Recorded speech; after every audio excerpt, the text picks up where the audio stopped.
My dad works in B2B marketing, but I never really knew what that meant. Then one day my dad came by my school for career day and told everyone in my class he was a big ROAS man.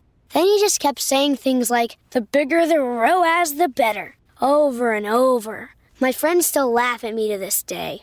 I think it means calculating a return on ad spend. One thing's for sure, I'll be known as the ROAS man's kid for the rest of my days. Why couldn't you just be a fireman or a lawyer? Why? You ruined my life, Dad. Not everyone gets B2B, but LinkedIn has the people who do. And with ads on LinkedIn, you'll be able to reach people based on job title, industry, likelihood to buy, and more. Start converting your B2B audience into high-quality leads today. We'll even give you a $100 credit on your next ad campaign. Go to linkedin.com/MPN to claim your credit. That's linkedin.com/MPN. Terms and conditions apply. LinkedIn, the place to be, to be.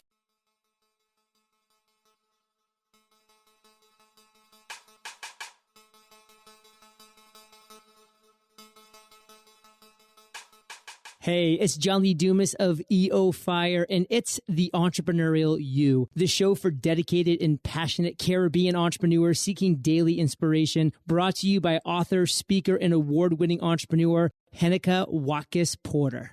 You must be prepared to ignite.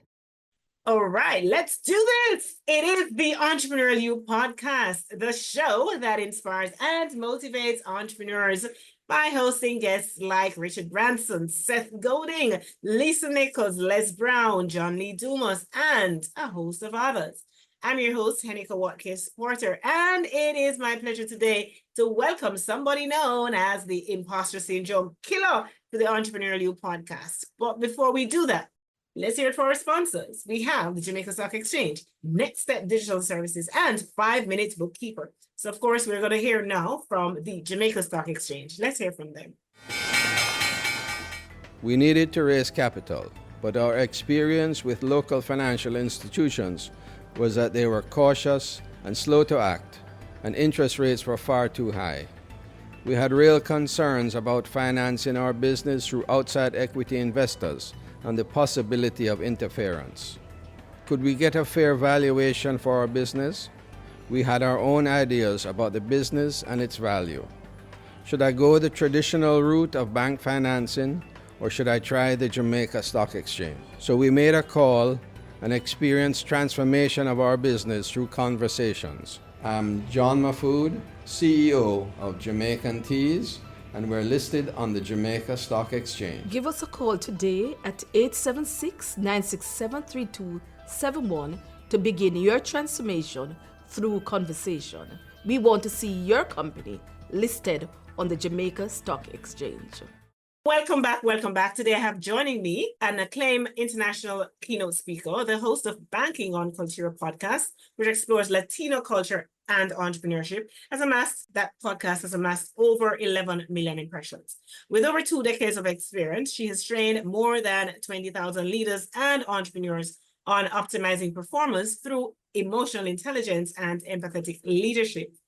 Known as the Imposter Syndrome Killer, she has worked with clients like Amazon, iHeartMedia, Comcast, NBC Universal, and many others. She's also the CEO of Dare to Leap Academy, helping ambitious women transition from corporate roles to entrepreneurship. So in addition to all of that, she's the founder of the Female Collaborative Inc., a nonprofit focused on revolutionizing how women work and do business together. She serves on the executive board of the Bronx Global Learning Institute for Girls and has a strong social media presence of 150,000 followers, of course, primarily women of color. So it is my pleasure to welcome Victoria Jenn Rodriguez. Welcome, Victoria. Thank you. Thank you so much for having me. All right. So let me ask you, before we get into our conversation, and, our listeners may not be aware of it, but we've been having some challenge, and we know that's what entrepreneurship is made of. And we're going to touch on that a little bit. But before we do that, what's the most impactful book you've read recently, and why did you choose that book? Ooh, the most impactful book. Well, I just actually literally got finished reading a book called It Ends With Us. And it was a novel by, I forget her first name, but her last name is Hoover. And it was just a story about a young girl who had dreams to open up her own business. She did it. She found the man of her dreams. And then it just so happened that he was an abuser. And all the dreams that she had and aspirations that she had quickly started to like crumble down. She finds out she's pregnant by this dude. And then at the end of the book, she decides to ask for a divorce. And then she says to her daughter, who was a newborn, says, "This ends with us." And I thought it was such a beautiful story of like how we just make up these images and visions in our head of what we want our life to be. But we all know that life doesn't always go according to plan. So we have to kind of like wing it, roll with the punches, but always make sure that we are prioritizing ourselves and doing what is best for us at the end of the day. Awesome, awesome, awesome. And I must point out that this segment of the podcast is sponsored by 5 Minute Bookkeeper. And what an amazing, amazing segment for them to sponsor, because you are indeed a powerhouse. We are so, so happy to have you, Victoria.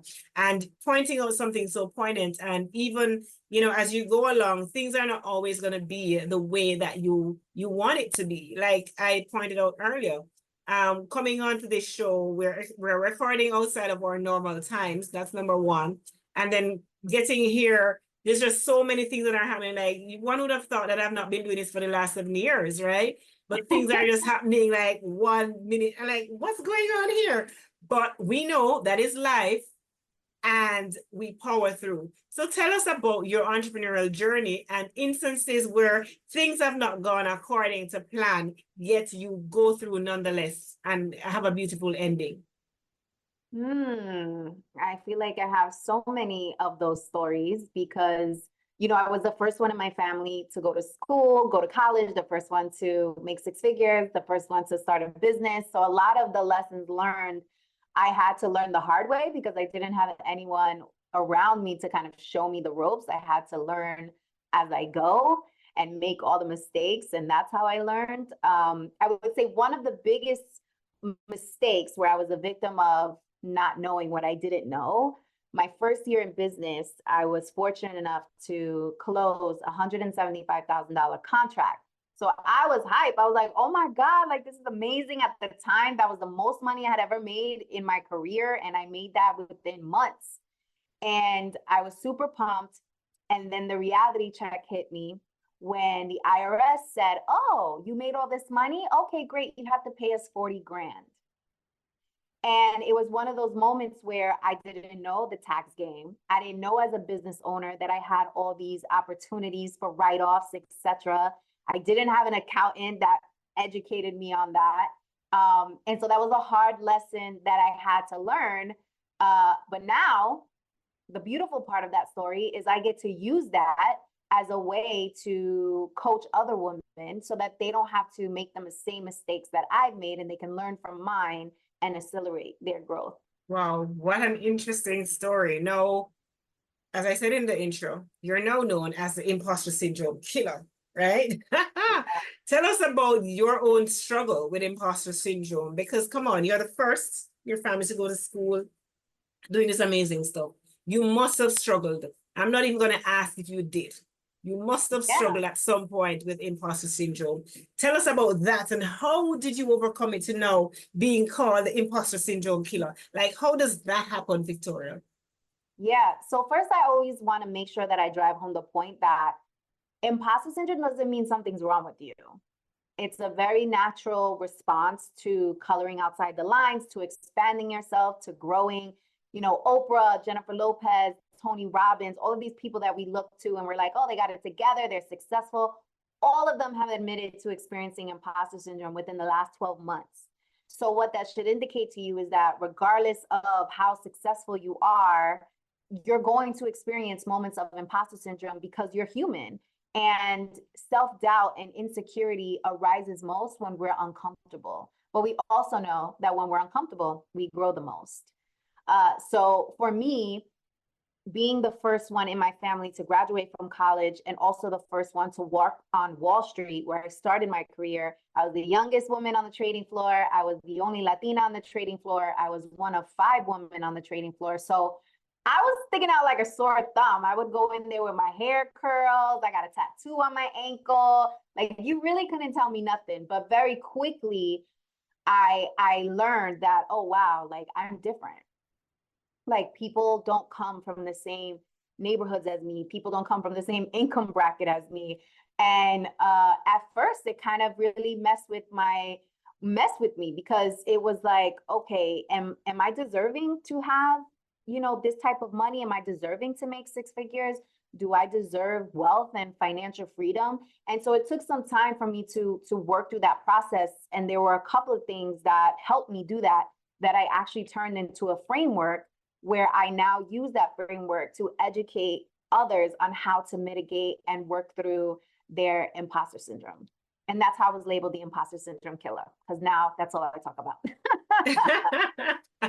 Awesome. And I do believe that your background may have paved the way for you to become a really empathetic leader, right? So just tell us about what are some of the key components of that kind of a leader, and why do you believe it is necessary to practice that kind of leadership? We live in a world where there's just like so much political unrest. There's like economic turmoil, and post-pandemic, like all of us are kind of like still stuck a little bit. We're like, okay, like, is this the right thing? Should we be moving in this direction? Or sometimes we might find ourselves in like a funk, in a black hole, and it's very difficult for us to get out. And quite frankly, regardless of how successful a person is, we're all figuring it out, and we're all winging it every single day. And we're making it happen regardless. But with that being said, given the climate that we are in, more so than ever before, like, we have to lead with our compassion, and we have to remind ourselves, one of my favorite quotes by a gentleman named De La Vega is, be mindful even if your mind is full. Which means that even if there's craziness going on in the world, family life, your boo thing just cheated, your best friend did this, whatever it is, like, all of us, our minds are just literally full to capacity. But we have to be mindful that we are human first, and that many of the things you are experiencing, other people are experiencing, and you will never truly understand what someone is going through unless you have experienced it yourself. So give people some grace, and also give yourself some grace as you kind of navigate the funkiness and just the complexity of life, because it's never going to go away.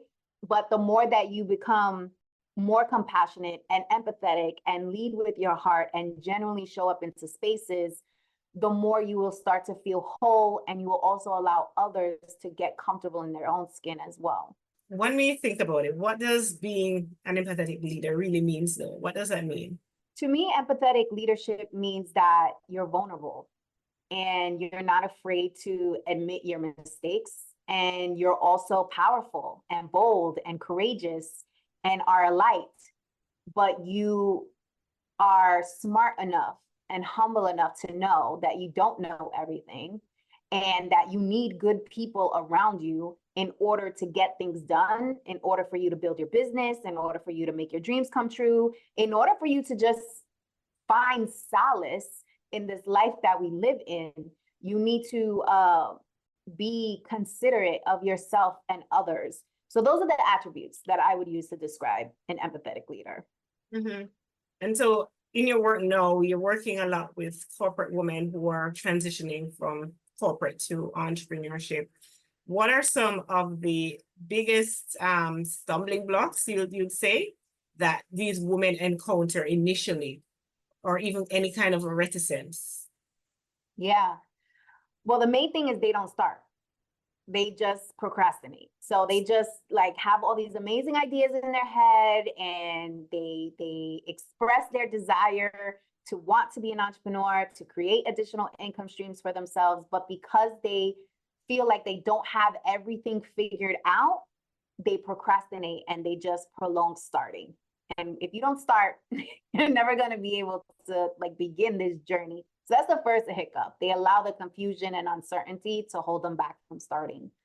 The second thing I would say is that they try to go to Google University and YouTube University and try to figure it out all on their own, because, quite frankly, we've achieved a certain level of success, all of us, regardless of where we are in our careers. So we think we know it all. And so we try to do it by ourselves, wasting time, wasting, thought leadership, agony, all the things, versus going to an expert and paying them to help you and paying them so that you're able to accelerate your process, right? Working smarter instead of harder. And then the third thing is they're their worst enemy. They psych themselves out, and their mindset, their scarcity mindset, prevents them from really tapping into their full potential. And a lot of that comes from, preconditioning. Many folks of color have been colonized. And so literally from generation to generation, we're carrying all of this doubt with us into every space that we go into. We're following somebody else's journey. We're following somebody else's rule book. And we never break free of doing things our way and on our terms. And as a result, we're just like a hamster in the wheel, and we just continue to, be gone with the wind fabulous instead of, burning the rule book, rocking the boat a little bit, coloring outside the lines, and making things happen for yourself versus everybody else. As you talk about that, I want to share something quickly with my listeners, because I think this is where 5-minute bookkeeper comes in. So many entrepreneurs, when you transition from corporate and you into entrepreneurship, you don't necessarily want to do the bookkeeping stuff. So here's what our friends at 5-minute bookkeeper are saying: that 5-minute bookkeeper is for the entrepreneur who struggles with complex bookkeeping platforms that were not created for them, but for accounting professionals. They pay these monthly subscription, but don't really have the time or inclination to learn how to use this tool. And that, again, is where 5-minute bookkeeper comes in. So visit them at 5, that's the number 5, minutebookkeeper.com. All right, so I'll put a plug there for friends. Let's continue with Victoria as we talk about our Dare to Lead Academy and some of the challenges that she finds that, corporate women face in transitioning. So there are challenges, but then with the corporate background, I'm sure that there are some aspects of that do work for them. So what are some of the aspects that, that the things that corporate women come with that it helps them in their foray into entrepreneurship? Sure. So Okay. the skill set that women bring to the table from corporate: relationship management. You're dealing with a lot of egos. You're dealing with a lot of politics. That is something that you can transfer over to entrepreneurship. Project management. A lot of professionals in corporate are managing a lot of things, especially now where there's cuts coming from every single corner and professionals are being asked to take on additional responsibility. We're also incredible project managers because we manage our homes. Like, I'm sorry, women are superpowers, okay? We are superwomen. We are able to do a lot of things at once. And the fact that we are multitaskers plays out really well in entrepreneurship. I would also say that structure and routine that comes with working in corporate is something I always advise my clients to implement into their business. Because as an entrepreneur, the beautiful thing is, yes, you don't have to answer to nobody. You get to manage your own schedule. But that also is also a disadvantage because now self-discipline comes into play. So now that you don't have a structure or routine around you being forced on you because you have a boss that you need to answer to, now you have to do those things on your own. So having that structure and organization is something you can transfer over to your business. Also, many organizations have systems in place, and these are systems that you can also transfer over to your business. So there's incredible value in building a skill set in corporate, getting trained by them, utilizing every single resource that they offer to you. So if they're giving you leadership and development, they have a whole portal for you. Go inside there and take every single class on budgeting, on leadership, on managing people, because all of those skills you're going to have to use when you are in your business. And I would say the most powerful thing about coming from corporate and going to entrepreneurship is the fact that you have validated already for yourself that you can do hard things, that you can enter into spaces and make things happen, that you can be the first, that you can be the only, right? So all of that should remind you that you literally have everything that you need already in order to be a successful entrepreneur. You just have to show up for yourself. You just have to show up for yourself. And on that note, we move right into the community connection segment brought to you by our friends at 5-Minute Bookkeeper. So this is a segment where I invite you, our community, to share your reviews, your views, your questions, your feedback, etc., to engage with us. And today's feedback comes from Chad Sanderson out of the United States of America. And the 5-star review of that. Thank you, Chad. And here's what Chad says.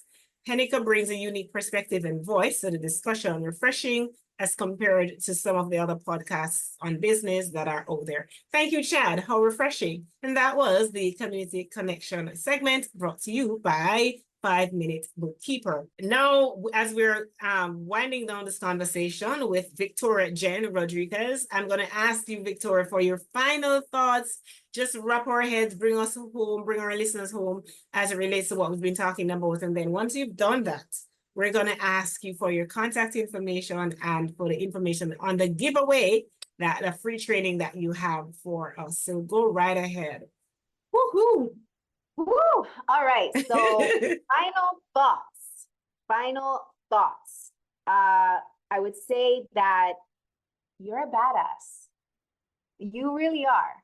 You are a badass. And if you need to repeat that to yourself every single day, do what you got to do. You know, I always advise clients to repeat affirmations in areas where they need the most support 15 days consecutively. In the morning when you wake up and in the evening before you go to bed, and you will start to see a shift in your mindset and in your behavior so that you can start believing yourself when you hear yourself say things like, I'm an entrepreneur, I'm a successful and wealthy entrepreneur, I'm a badass, I get things done, right? I'm building generational wealth, all of the things that we desire and are deserving of.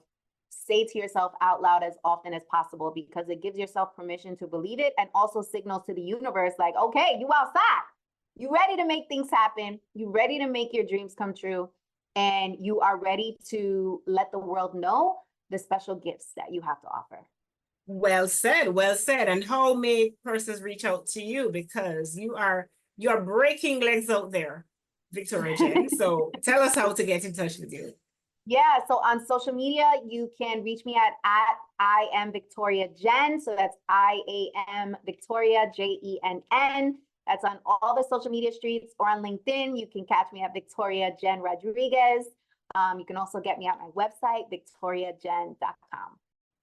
Awesome sauce. And you did say to me before we connected via the podcast conversation here that there's a free training to start and scale your business that you want to share. So tell us about that as well. I'm sure it's a resource that we'd love to have. Sure, my pleasure. So it's an absolutely free training, and it is literally for those of you who want to pursue entrepreneurship but stuck on where exactly to start. And so it shows you the 3 steps that you can take to actually begin your journey of entrepreneurship. And then once you watch, it's about a 15-minute training. You have the opportunity to hop on the phone with me to see how I can help you and add value to this amazing journey that you're about to embark on. Wow. Thank you. Thank you, Victoria Jenn. I'm sure our listeners appreciate that. Thank you so much. You got it.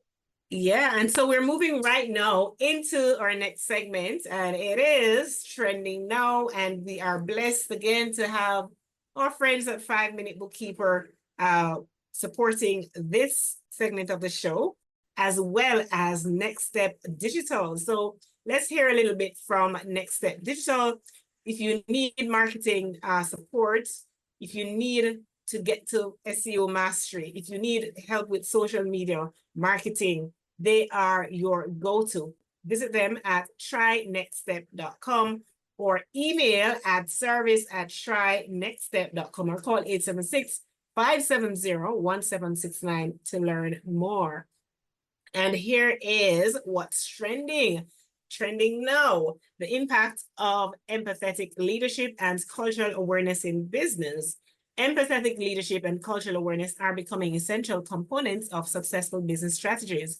According to a report by Catalysts, employees who work under empathetic leaders are more likely to stay with their organization, with 76% rather reporting they feel engaged and valued. This is critical in today's competitive job market where retaining top talent is paramount. That's what's trending now. And so it is my pleasure to thank Victoria Jenn for your wisdom and sharing your inspiring journey with us. Thank you so much, Victoria Jenn. Thank you so much for having me. And if your audience connects with me, shoot me a DM. Let me know that you came through this podcast. I always love to connect with you guys. So definitely make sure you connect. Absolutely. And you can learn more, get valuable resources. Dare to Leap Academy. Reach out to her. She's a wealth of information. Now, I want to say thanks to you, my listener, for tuning in to this episode of the Entrepreneurial You. And if you enjoy the show, please subscribe on Spotify and Apple Podcasts. Leave a rating and again, share with your friends. So until next time, you may visit me at Watkis-Porter.com or email at Watkis-Porter.com.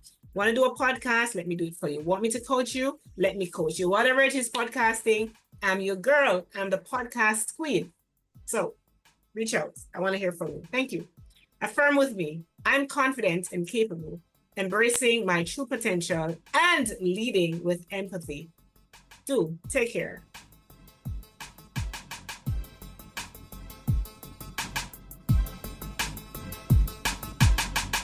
This podcast is heard along the Marketing Podcast Network. For more great marketing podcasts, visit marketingpodcasts.net.